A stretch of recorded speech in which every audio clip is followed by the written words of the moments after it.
Oi meninas, bom dia sexto ano, Sofia, Júlia, Luísa e Stephanie. Aula de História. Hoje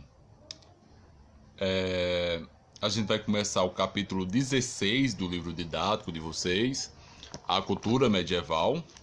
A gente está falando sobre a Idade Média e hoje a gente vai estudar sobre a cultura nesse período, a cultura medieval. É uma cultura muito ligada à Igreja Católica. Como vocês viram, a instituição mais forte desse período da história da humanidade era a Igreja Católica. Os monges, os papas, os padres, os clérigos.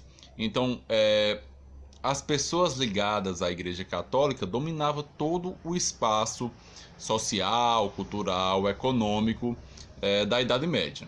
Então, a cultura da Idade Média é muito relacionada à esfera religiosa do catolicismo, como vocês vão ver nesse capítulo 16. A leitura de vocês vai começar na página 44. Então, página 44 até a página 50 será a leitura de vocês, da 44 até a página 50. E hoje praticamente é o antepenúltimo dia de aula de história. Então teremos mais 2 dias, mais 2 aulas de história para a gente finalizar o nosso ano letivo. Então me acompanhe na explicação, página 44 até a página 50. Tá ok, meninas? Então vamos lá, cultura na Idade Média. Então, meninos, capítulo 16, a cultura medieval. A imagem de abertura do capítulo já é uma igreja católica, né? A igreja onde alguns reis franceses do período medieval eram coroados, batizados. Então já é um símbolo da arquitetura católica influenciando a cultura na Idade Média. Em 1426, Carlos VII foi coroado na catedral dessa cidade, a cidade de Reims, na França. Então essa catedral é a página de abertura do capítulo de vocês, para vocês notarem a imponência da cultura, da arquitetura e da escultura da Igreja Católica dentro da história da Idade Média. Joana d'Arc, como heroína dos franceses, também já passou por essa igreja. Então muitas autoridades francesas e inglesas, o pessoal da monarquia, eram coroados e batizados nas grandes igrejas católicas ao redor da Idade Média. A página seguinte falará sobre a influência da Igreja Católica nesse período. Vocês podem observar aí o Papa Inocêncio III. Ele foi o Papa do período auge, do maior auge da Igreja Católica. E lá em cima, vocês lerão que a Igreja Católica foi a principal instituição na Europa Ocidental durante toda a Idade Média, período no qual se manteve forte diante dos inúmeros reis que governavam a região. Então, diante de todos os reis da Europa, a instituição da Igreja Católica era a mais importante e mais imponente instituição medieval, a Igreja Católica, que é muito representado na cultura medieval. Para a maioria das pessoas que viviam na Europa Ocidental, nesse período, a Igreja era a instituição que representava o conhecimento sobre o mundo e sobre a história e carregava consigo a verdade. Então, para a maioria das pessoas, a Bíblia era o local onde estava a verdade de tudo. E os representantes da Igreja Católica, como representantes da Igreja e tradutores da Bíblia, né? A Bíblia era escrita em latim, eram os donos da verdade. Era a instituição que tinha todo o conhecimento da história e carregava a verdade consigo, a Igreja Católica com a Bíblia Sagrada e os seus clérigos.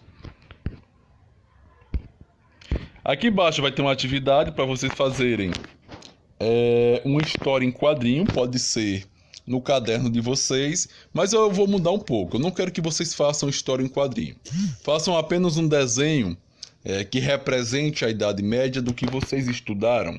Tá ok? Vocês vão elaborar apenas um desenho que represente a Idade Média diante dos conteúdos que vocês acompanharam nesse semestre. Mais adiante, fala o seguinte, página 47. Como a formação do clero se apoiava em textos sagrados, principalmente na Bíblia, o clero são os representantes da Igreja Católica. E ensinamentos de apóstolos são os seguidores de Jesus Cristo, né? E filósofos cristãos, grande parte da cultura medieval foi produzida com base nessa mentalidade. Então, a boa parte da cultura ocidental e medieval, no caso, foi elaborada de acordo com os princípios da filosofia cristã, dos escritos dos clérigos católicos, da interpretação da Bíblia. Assim, os desenhos, a literatura, a filosofia e as músicas medievais geralmente tinham características religiosas e estavam em diálogo com orações, textos bíblicos e ensinamentos de filósofos cristãos. Aqui embaixo vai falar sobre a visão do inferno que as pessoas tinham na época, né? Era o maior medo na mentalidade medieval da época, era o medo do inferno, o grande castigo temido por todos daquele período. Durante a Idade Média, o medo do inferno era muito grande. Comumente, ele era retratado em vitrais ou desenhos para que os fiéis não se esquecessem de sua existência. As representações mais comuns mostravam o inferno com demônios que torturavam as pessoas. Então os clérigos sabiam que as pessoas tinham muito medo do fogo do inferno, né, dos castigos, e as representações artísticas, como a imagem do ladaí, aqui é a imagem do possível apocalipse, o anjo tocando as tormentas do apocalipse. Então essa imagem do inferno, da morte e da destruição fazia parte da representação artística da época. Tinha muita dúvida em relação ao desconhecido, né? E essas dúvidas eram geralmente respondidas pela igreja.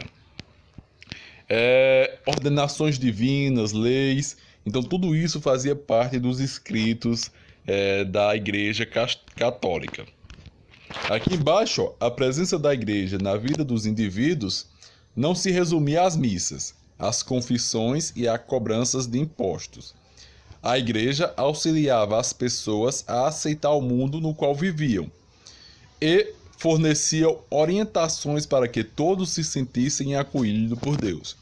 Então a Igreja Católica não estava representada apenas nas igrejas e nas missas, coisas comuns de atualmente, mas todos os aspectos sociais, desde o casamento até o trabalho, a educação dos filhos, a Igreja Católica e os padres católicos, o clérigo, estava relacionado com a vida das pessoas da Idade Média.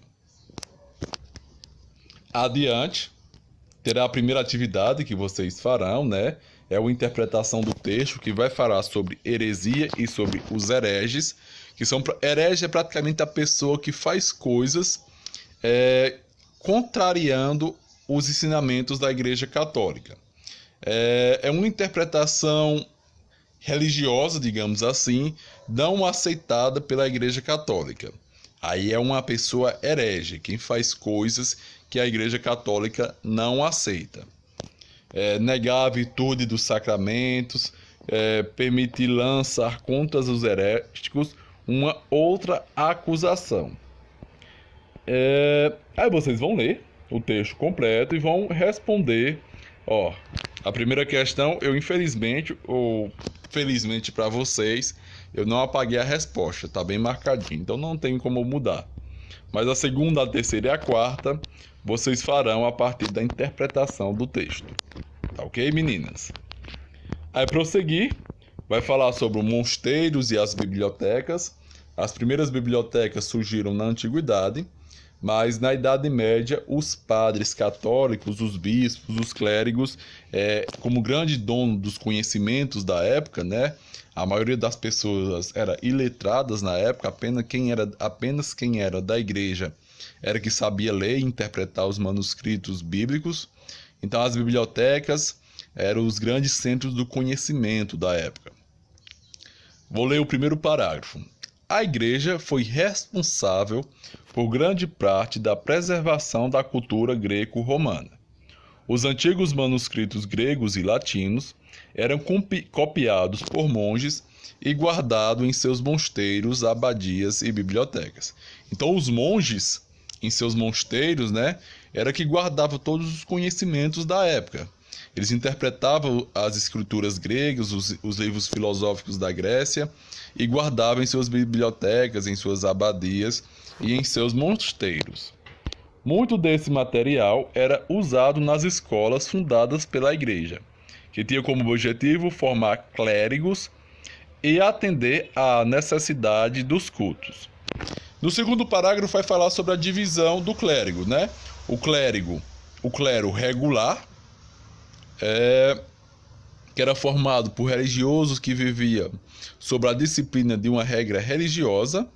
Eles abandonavam o mundo e iam viver geralmente em monastérios, em seminários.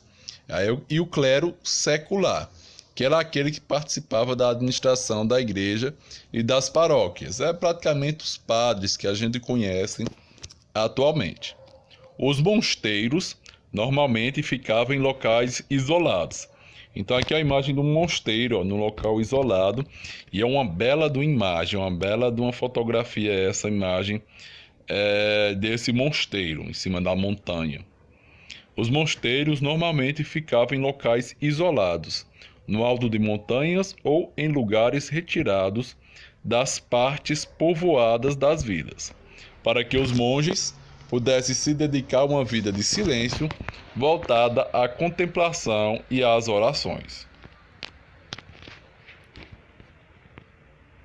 Mas em seguida, falar um pouco das bibliotecas, Biblioteca da Abadia de Göttingen, construído no século XI, ou seja, na Idade Média, possui 150 mil livros, além de uma coleção de iluminários medievais e moedas antigas.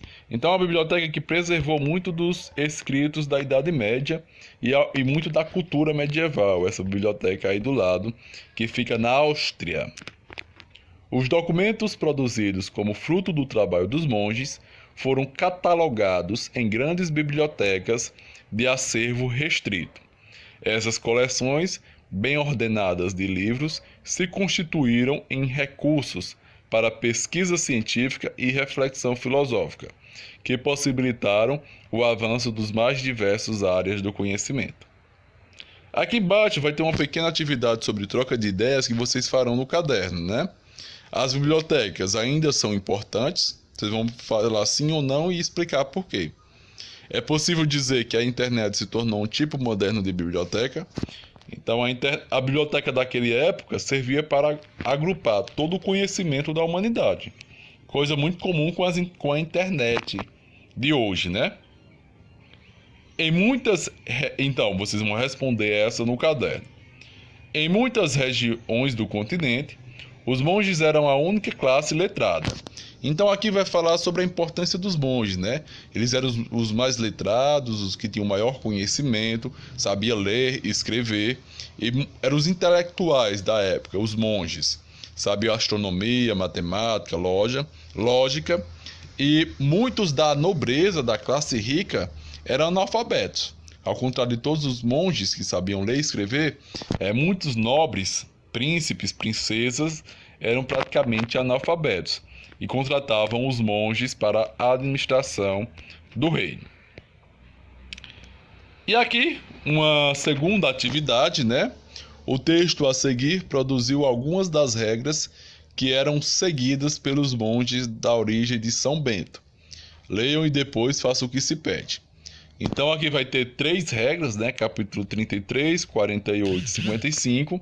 Um vai falar do trabalho manual e do cotidiano dos monges, como era que os monges deveriam trabalhar e como eles deveriam viver o seu cotidiano. Os primeiros falará sobre se os monges devem possuir algum material, alguma coisa. E o terceiro vai falar sobre da vestuária e dos calçados dos monges, Então, vocês vão aprender aqui um pouco sobre a vida desse grupo clerical de intelectuais da Idade Média. Com base nessas regras, produz um parágrafo descrevendo como seria o cotidiano dos monges. Depois faça um desenho que ilustre parte da rotina desses religiosos. Então aqui é um segundo desenho que vocês vão produzir. Opa, professor Kelvin apareceu. E é aqui a gente finaliza nossa atividade. Página... Deixa eu olhar que página é essa. Página 50. Então, da página 44 até a página 50. Na aula que vem, finalizaremos nossa disciplina, meninas. Então, façam a atividade. Qualquer coisa, pode entrar em contato comigo. Um abraço e até a próxima aula.